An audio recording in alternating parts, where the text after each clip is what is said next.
My entitled mother-in-law became a momzilla who tried to plan our whole wedding, and my future wife was siding with her, so I might call everything off. I, 25 meters, will be marrying my fiancée Gina, 25 feet, later on this year.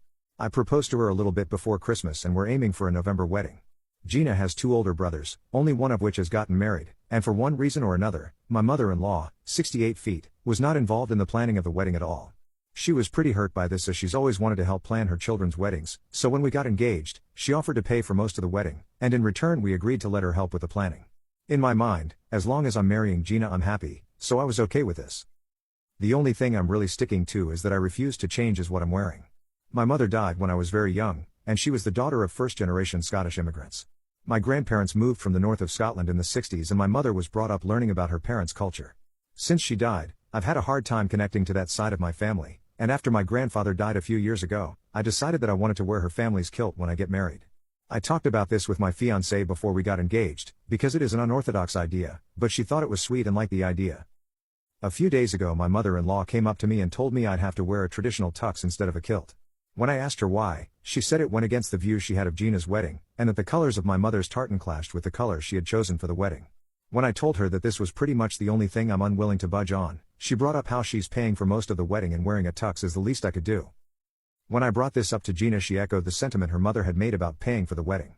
I'm able to pay for it myself, and I told Gina that I thought she understood how important this connection to my mother was to me, especially because she can't be there, and if she wasn't able to accept it then I'd pay for the wedding myself.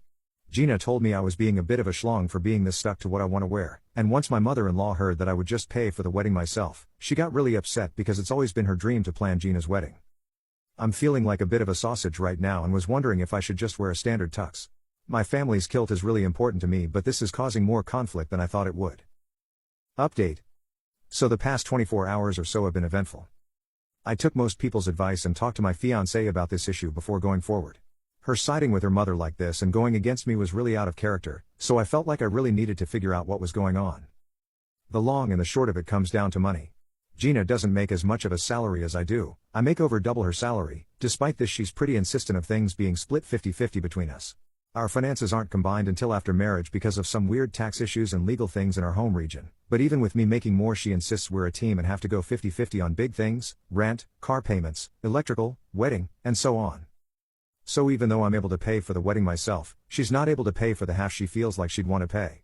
Because of this she's really clinging to the idea of her mother paying for our wedding, even though I'd be more than happy to pay for it all myself. We talked yesterday evening, and she said that since she accepted her mother paying for the wedding, their relationship has become pretty strained, with mother-in-law pretty much taking over the wedding planning.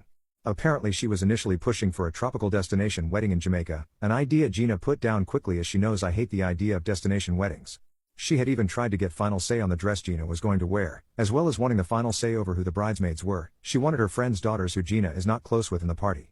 I've had a pretty good relationship with my mother-in-law so far, so I found it kind of odd how she went total momzilla, but I have noticed her and Gina drifting apart a bit, although I never thought it was related.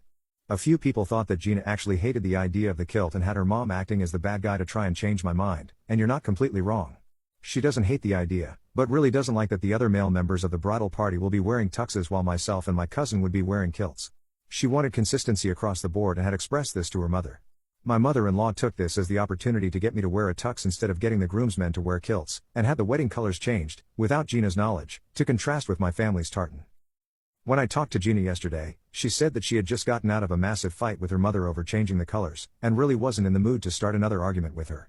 She acknowledged she was in the wrong for siding with her mom, and seemed genuinely sorry.